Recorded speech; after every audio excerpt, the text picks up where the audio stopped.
Hello everyone, स्वागत है आप सभी का हमारे इस YouTube channel Bihar topper classes BTC में। आज के इस वीडियो में हम लोग क्लास 10th के फिजिक्स के चैप्टर 1 को पढ़ेंगे।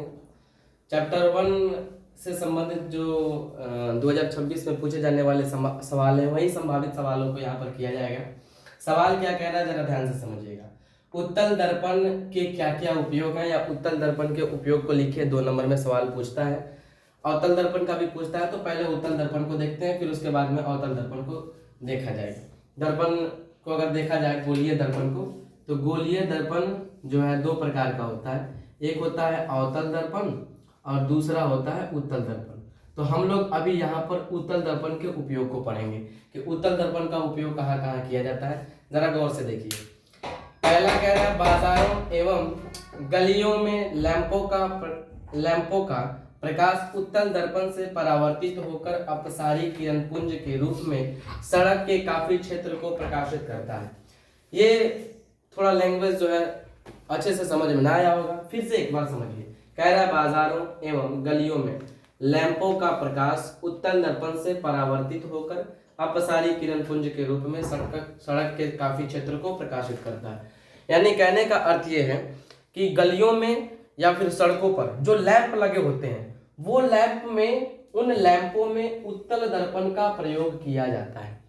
सड़कों पर या फिर गलियों में, बाजारों में जो लैंप लगे होते हैं ऐसे करके, जिससे लाइट जो है निकलता है, उसके बाद में चारों तरफ फैलता है, उस पर लगा होता है उत्तल दर्पण। उत्तल दर्पण लगा होता है और वहां से जो प्रकाश है वो अपसारी किरण पुंज के रूप में निकलता है। अपसारी किरण पुंज का मतलब होता है, ध्यान से समझिए, थोड़ा सा किरण पुंज को हम समझा देते हैं तो अपसारी अच्छे से समझ में आ जाएगा। अपसारी का मतलब होता है, किरण पुंज 3 तरह का होता है। एक होता है समानांतर किरण पुंज। समानांतर मतलब जो एक दूसरे के समानांतर हो और इनके बीच का जो गैप है वो सेम टू सेम होना चाहिए, उसको कहते हैं समानांतर किरण पुंज। ये उसको हम कह सकते हैं समांतर या समानांतर किरण पुंज। दूसरा होता है अभिसारी। अभिसारी किरण पुंज क्या होता है? अभिसारी किरण पुंज का मतलब होता है एक बिंदु पर किरणें आके पड़ती हैं, मतलब सभी किरणें एक बिंदु पर आकर पड़ती हैं, उसको कहते हैं अभिसारी किरण पुंज। और एक होता है अपसारी किरण पुंज। अपसारी का मतलब है कि एक बिंदु से निकलकर चारों तरफ फैलती है, यानी जो फैलती है चारों तरफ, उसको कहते हैं अपसारी किरण पुंज। तो हम जिस किरण पुंज की यहाँ बात कर रहे हैं वो एक बिंदु से निकलकर चारों तरफ फैलने वाला है। तो फैलने वाला है, इसका मतलब यह है कि लैंप जो होता है, आप देखे होंगे खंबे में ऐसे लैंप लगा हुआ होता है और यहाँ से जो है लाइट निकलता है, चारों तरफ फैलता है। तो ये जो चारों तरफ फैलता है, इसलिए इसको क्या कहते हैं? अपसारी किरण पुंज कहते हैं। और चारों तरफ फैलने की वजह से सड़क जो है अच्छे से दिखाई देता है, तो उस पर चलना आसान होता है। दूसरा समझते हैं। कह रहा है, ट्रकों, बसों और मोटर कारों में ड्राइवर के सीट के पास उत्तल दर्पण का उपयोग किया जाता है। ड्राइवर के सीट का मतलब जो ड्राइवर बैठता है जिस जगह पे, उसके आसपास में जो है राइट साइड और लेफ्ट साइड दोनों तरफ में, सीट के बगल में एक दर्पण होता है जिसको बोलते हैं उत्तल दर्पण। उत्तल दर्पण को साइड मिरर के रूप में उपयोग किया जाता है। तो साइड मिरर आप याद रखेंगे, अधिक साइड मिरर का उपयोग किया जाता है क्योंकि ये पीछे से आ रही बड़ी से बड़ी वस्तुओं का छोटा से छोटा चित्र, छोटी सी छोटी आकृति को है उसमें बना देती है। जो दर्पण होता है उस दर्पण में अच्छे से दिख पाता है, तो पीछे से आने वाली वस्तुओं को आसानी से देखा जा सकता है।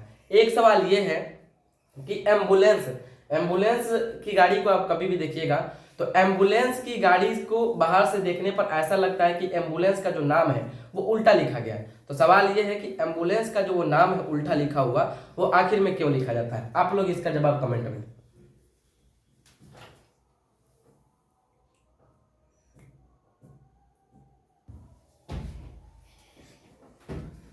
अब देखते हैं अगला सवाल। अगला सवाल क्या है? अवतल दर्पण के उपयोग को लिखें, या इसके क्या क्या उपयोग है।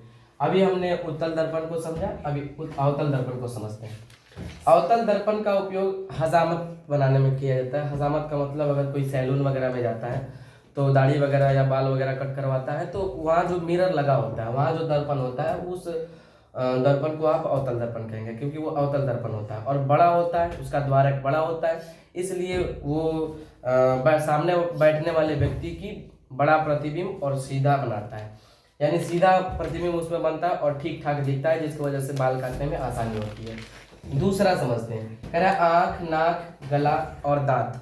डॉक्टर, ये इससे संबंधित जो भी डॉक्टर होते हैं, यानी आँख से संबंधित डॉक्टर, गले से संबंधित, नाक से संबंधित और दांतों से संबंधित जो डॉक्टर होते हैं, उन डॉक्टरों के पास छोटा छोटा अवतल दर्पण होता है।